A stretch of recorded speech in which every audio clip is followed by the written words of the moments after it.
मैं डॉक्टर के L Meena, associate professor literature Hindi, Rajesh Pilot राजकीय स्नातकोत्तर महाविद्यालय लालसोट, जिला दौसा, राजस्थान।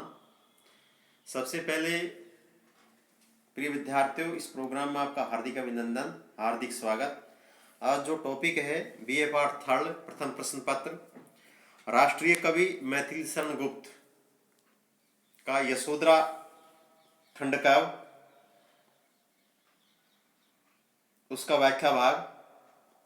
परंतु उससे पहले प्रिय विद्यार्थियों, व्याख्या पढ़ी और भी मैथिली शरण गुप्त के जो विचार थे, काव्यगत विशेषता थी, उन सब पर प्रकाश डाला। परंतु जहां तक यशोधरा का चरित्र चित्रण का प्रश्न है, तो पाठ्य पुस्तक में संकलित तथ्यों के आधार पर कहा जाए तो यशोधरा का व्यक्तित्व एक जागृत स्वाभिमानी, संयमी, दृढ़ निष्ठायुक्त, पतिपरायण और स्वतंत्र भाव की पोषिका नारी का व्यक्तित्व है। जहां यशोधरा एक श्रेष्ठ जननी, अनुरागनी, आस्था की प्रति मूर्ति है, वहीं वह न्याय की पक्षधर भी है। मतलब दोनों ही बातें हैं। सारे नैतिक और मानवीय गुण जो होने चाहिए एक नारी में, वो सारे गुण यशोधरा में देखने को मिलते हैं। और तो और कुछ पंक्तियां देखिए। हुआन ये भी भैग अभागा, किस पर विकल गर्व अब जागा। यशोधरा कहती है कि मेरा जो भाग्य है वो अभागा हुआ है, और किस पर विकल गर्व अब जागा। अब जो क्या कि एक तरह से क्या गर्व है, वो किस पर जागा। जिसने अपनाया था त्यागा, रहे स्मरणीय आते। जिसने मुझे अपनाया, जिसने अपनाया, उस सब ने क्या कि मुझे त्यागा। अर्थात मेरा जो भाग्य है वो अभागा हो गया है। किस पर मैं गर्व करूं, किस पर एक तरह से मैं क्या अभिमान, एक तरह से क्या कि दृढ़, ये एक तरह से यूं कह लीजिए मैं क्या कि एक तरह से फक्र के साथ कह सकूं कि मुझे जिसने अपनाया उसने ही क्या कि मुझे त्यागा। पर फिर भी एक बिंदु के माध्यम से उनका चरित्र चित्रण, आस्था की प्रतिमूर्ति। यशोधरा ने अपने पति के विरह में कितना ही दुख झेला हो, कितने ही दिन और रातें उसने अंगुलियों पर गिन गिन कर बिताई हो, अपनी सखी से अपनी प्रिय के विषय में कितनी तरह की शिकायत क्यों न की हो, किंतु फिर भी उसे ये विश्वास है कि उसके मानस में यह आस्था भाव है कि उसके प्रिय सिद्धि प्राप्त करके अवश्य आएंगे। यशोधरा ने चाहे जीवन में कितना ही कष्ट, कितना ही मुसीबत, कितनी ही अड़चन बाधा झेली हो, और ये नेचुरल है, प्रकृति का जोड़ा है, जहां सुख है वहां दुख है। दुख और सुख का जोड़ा, सुख और दुख उसी प्रकार आते हैं और चले जाते हैं, जिस प्रकार ऋतुएं आती और चली जाती है। ऋतुएं आती है, वैसे ही क्या कि कभी सुख आता है तो कभी दुख आता है। ऐसे ही क्या कि यशोधरा ने क्या कि जीवन में क्या कि दुख है वो झेले, और कितने दिन और रात उसने अंगुलियों पर गिन गिन कर बिताई हो, और अपने सखी से अपने प्रिय के विषय में कितनी तरह की शिकायत की हो। परंतु इन सब के बावजूद भी यशोधरा को पूर्ण दृढ़ निश्चय है कि वो सिद्धि प्राप्त करके अवश्य आएंगे। इतना अटूट विश्वास पति के प्रति यशोधरा को है। जैसे इन पंक्तियों में, गए लौट भी वे आवेंगे, कुछ अपूर्व अनुपम लावेंगे, रोते प्राण उन्हें पावेंगे, पर क्या गाते गाते सखी वो मुझसे कह कर जाते। कितनी अच्छी पंक्तियां यशोधरा ने कही है कि गए लौट भी आवेंगे, कि ये सखी क्या कि वो गए हैं, रात्रि में मुझसे बिना पूछे क्या चले गए हैं, परंतु वो लौट भी आवेंगे। इतना मुझे दृढ़ निश्चय, इतना क्या मुझे विश्वास है। कुछ अपूर्व अनुपम लावेंगे, परंतु वो कुछ सिद्धियां प्राप्त करके अवश्य आएंगे। अनुपम, अपूर्व अनुपम लावेंगे, और रोते प्राण उन्हें पावेंगे, परंतु जब आएंगे तो क्या एक तरह से रोते प्राण क्या करता है, रोती भी लगती क्या एक तरह से उनको प्राप्त होंगे। परंतु उसके बावजूद भी, पर क्या गाते गाते सखी वो मुझसे कह, परंतु वो क्या गाते गाते मुझसे कहकर जाते, तो मैं क्या उनको क्या कभी मना नहीं करती। परंतु ये है कि ये सखी वो मुझसे कहकर जाते। इतना ही नहीं कि यशोधरा के चरित्र चित्रण में एक विरहिणी का भी क्या एक तरह से बिंदु दिया जा सकता है कि गुप्त जी ने वियोगिनी यशोधरा के बहाने उपेक्षित नारी हृदय की वेदना का इतिहास लिखा है। वास्तव में विरहिणी यशोधरा के नेत्र आंसू बहा बहाकर गौतम को निष्ठुर भी कहते हैं और अपनी स्थिति को भी व्यक्त कर देते हैं। इतने पर भी निश्चय है कि वह रीतिकालीन नायिकाओं की तरह नहीं रोती है। सब कुछ होने के बावजूद भी क्या एक तरह से वो रीतिकालीन नायिकाओं की तरह एक तरह से रोती नहीं है। उसकी विरह वेदना में भी एक प्रकार की उज्ज्वलता और निर्मलता है। यशोधरा की वेदना का मूल आधार पति का चुपचाप चले जाना है। जो वेदना का, दुख का, पीड़ा का, मुसीबत का जो आधार है वो है कि पति रात के समय चुपचाप चले गए हैं। विरह के क्षणों में भी अपने पति की सफलता की कामना कहती है कि वे जहां भी रहे सुख से रहे और उसकी तनिक भी चिंता न करे।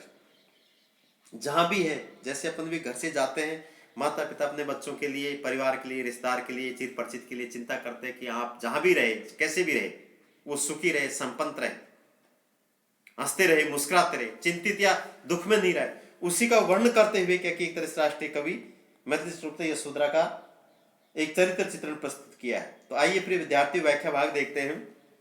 सिद्धि मार्ग की बाधा नारी, फिर उसकी क्या गति है, पर उनसे पूछूं क्या जिनको मुझसे आज वृत्ति है। अर्ध विश्व में व्याप्त शुभ मेरी भी कुछ मति है। मैं भी नहीं अनाथ जगत में, मेरी भी प्रभु पति है। यदि मैं पतिव्रता तो मुझको कौन भार भय भारी। आर्य पुत्र दे चुके परीक्षा, अब है मेरी बारी। कठिन शब्दार्थ, वृत्ति का प्राय विरक्ति या प्रेम का अभाव, प्रभु का प्राय ईश्वर या स्वामी। प्रसंग, ये अवतरण मैथिली शरण द्वारा रचित यशोधरा काव्य से उद्धृत है। यह यशोधरा का आत्ममंथन है। वह ग्रस्त जीवन में रहकर भी अनासक्त तपस्विनी बनकर पति के आचरण का अनुगमन करना चाहती है। अनासक्त भाव से तपस्विनी बनकर पति ने जो जैसा आचरण किया उस हिसाब से वो अपना जीवन यापन करना चाहती है। व्याख्या, इस संसार में प्राय नारियों को सिद्धि मार्ग में बाधक माना जाता है, उसे आसक्ति का कारक माना जाता है। इस कारण नारी आसक्ति से स्वयं को निर्मुक्त कैसे बना सकती है, नारी के साथ ऐसा आचरण कहाँ तक उचित है। यशोधरा कहती है कि मैं इस संबंध में अपने प्रियतम से भी क्या पूछूं, क्योंकि वे तो मुझसे विरक्ति रखते हैं तथा मेरे प्रेम में जीवन को ठुकरा चुके हैं। संसार में नारी समाज को पुरुष वर्ग का अर्ध भाग माना जाता है और नारी में अपना शुभ या अशुभ सोचने समझने की बुद्धि भी है।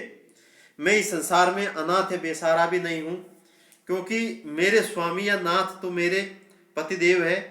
मैं पतिव्रता हूँ, अतः पतिव्रता धर्म का निर्वाह करने से मेरे सामने कौन सा कार्य कठिन, भारी या भयजनक हो सकता है। अर्थात पतिव्रता होने से मैं आसानी से पति की भावनाओं का अनुगमन कर सकती है। इसलिए मेरे पति अनासक्त तपस्वी जीवन अपनाकर अपनी परीक्षा दे चुके हैं, परंतु अब इस परीक्षा में सफलता पाने की मेरी बारी है। विशेष में यशोधरा द्वारा पतिव्रता धर्म का पालन करने तथा पति के समान ही अनासक्त तपस्वी जैसा जीवन अपनाने पर का संकल्प व्यक्त हुआ है। शब्दावली सरस एवं भावानुकूल है, आपेक्ष अलंकार है, काव्यांग अलंकार का प्रयोग हुआ है, गीति तुकांतता उचिति है। इसके साथ साथ इसमें एक महत्वपूर्ण बात देखने को और मिलती है कि स्वयं यशोधरा ये कहती है कि संसार में प्राय नारी को सिद्धि मार्ग में बाधक माना जाता है, कि जहां काम है, जहां आसक्त भाव है, वहां क्या कि सिद्धियां प्राप्त नहीं हो पाती। वो बाधक एक दीवार के रूप में खड़ी हो जाती है। और शास्त्र भी कहते हैं, भागवत गीता भी कहते हैं, यदि आप भोग विलास या काम वासना से मुक्त होकर ईश्वर का सुमरण करें, ब्रह्म का एक तरह से चिंतन करें, देव शक्ति आध्यात्मिक शक्ति का चिंतन करें, तो आपको कहीं ना कहीं कुछ न कुछ आध्यात्मिक शक्ति के दर्शन देखने को, यह उनके दर्शन जरूर होंगे। परंतु काम वासना भोग विलास की भावना बिल्कुल इस भावना से परे होना, चाहिए, तभी जाकर इसमें सफलता मिल सकती है। परंतु उसे आसक्ति का कारण तो माना ही जाता है नारी को, परंतु इस कारण नारी आसक्ति से स्वयं को निर्मुक्त कैसे बना सकती है, कैसे बता सकती। एक महत्वपूर्ण बात यह है, जब पति और पत्नी में विवाह हो गया और समाज में रह रहे हैं, तो फिर अनासक्त भाव कैसे विकसित हो सकता है। आसक्त भाव विकसित होगा नेचुरल स्वाभाविक है ये तो। परंतु यदि सिद्धियां प्राप्त करनी है, आध्यात्मिकता के क्षेत्र में उन्नति प्राप्त करनी है, देवतीय स्मृति को प्राप्त करना है, तो काम वासना सबसे बड़ी दीवार मानी गई है। और दीवार के कारण क्या कि इंसान क्या कि इस सुख और दुख के क्या कि मकड़जाल में फंसता हुआ पूरा जीवन क्या कि एक तरह से गुजार देता है।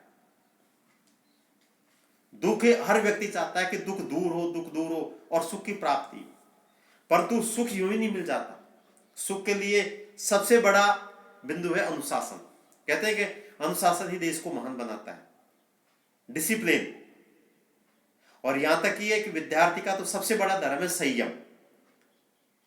संयम से यदि छोटा बड़ा बूढ़े कोई भी रहे तो उसका जीवन क्या कि सुख में व्यतीत होता है।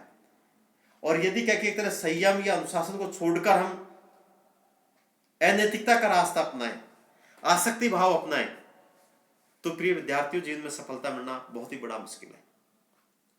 व्यवस्था क्या कि एक तरह से ढूलमूल होती नजर आती है। उसी प्रकार जैसे आंधी तूफान आता है, उसमें क्या कि एक तरह से सारी व्यवस्था छिन्न भिन्न होती नजर आती है,